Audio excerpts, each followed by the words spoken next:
On this episode of The Road Chose Me, I'm exploring Rwanda. From beautiful mountain roads in the south to the capital of Kigali, and then searching for gorillas in the north.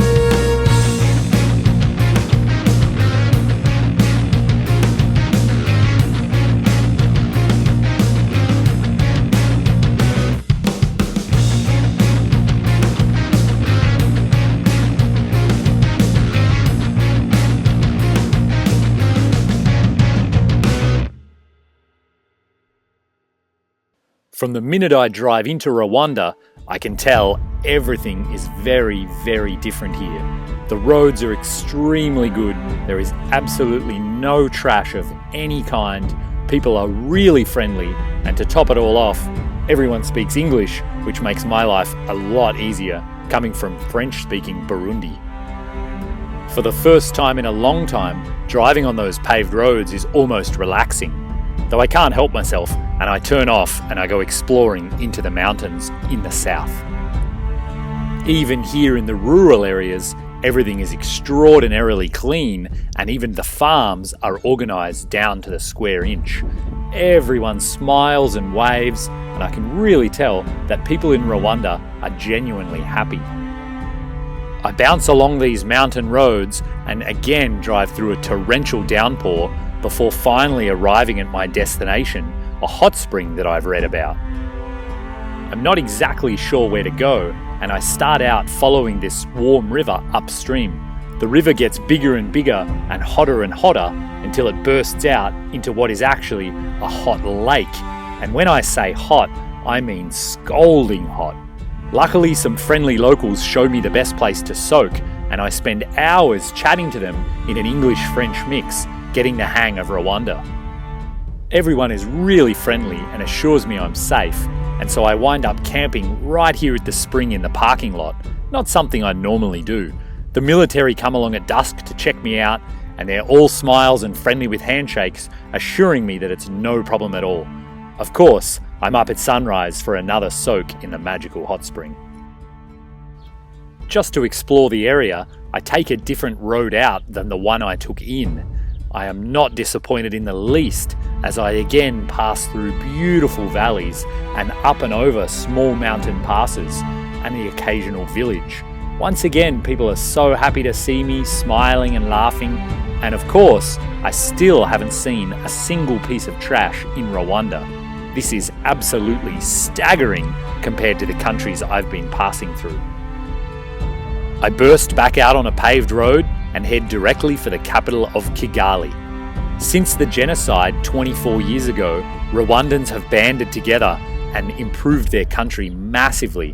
It's now one of the most developed and successful in the region, and actually has a really big tech boom right now. There's a whole mini Silicon Valley and tons of programmers, software engineers and entrepreneurs. One of the great apps that's been developed is a scooter rideshare app, a little bit like Uber or Lyft. It's specifically designed so that you can catch a moto taxi and feel safe. Riders are able to rate their driver on how fast they accelerate and decelerate, how crazy they are riding, and so you can always feel safe when you're zipping around the city on one of these motorbikes. Of course, I have to give it a shot. It feels only right to zoom around at night, clinging to the back of a motorbike in heavy traffic. You can see the city is also really developed and clean.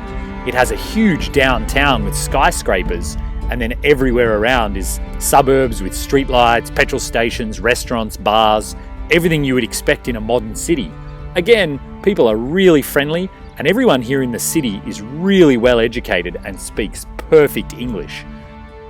The change from neighbouring Burundi is really hard to wrap my head around, and I know that the DRC is also not far away.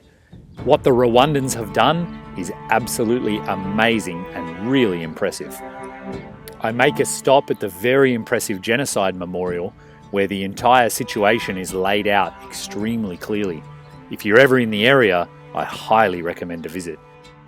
I zip out of the city and stumble across what turns out to be one of the best campsites of the whole expedition. I camp right on the shores of mighty Lake Kivu, another massive lake in this part of Africa. Once again, I can see my favourite DRC on the far side, and I even go for a swim in the afternoon.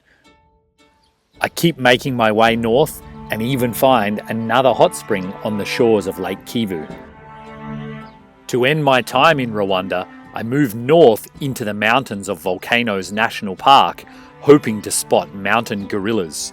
Actually visiting them here is really expensive, so instead I pay for a much cheaper hike, the Dian Fossey Memorial Trail. Dian Fossey was made famous in the movie and book Gorillas in the Mist, and was a researcher here for many decades. I have an amazing hike into the mountains with these Rwandan military guys who escort me. We actually get pretty close to gorillas and can hear them at one point, but unfortunately we're not allowed to go off the trail to specifically find them. If we bump into them, that's okay, but hunting them out is not. So I just enjoy a beautiful hike in the mountains with these guys for company. Rwanda has been really impressive. Absolutely do not miss visiting this country.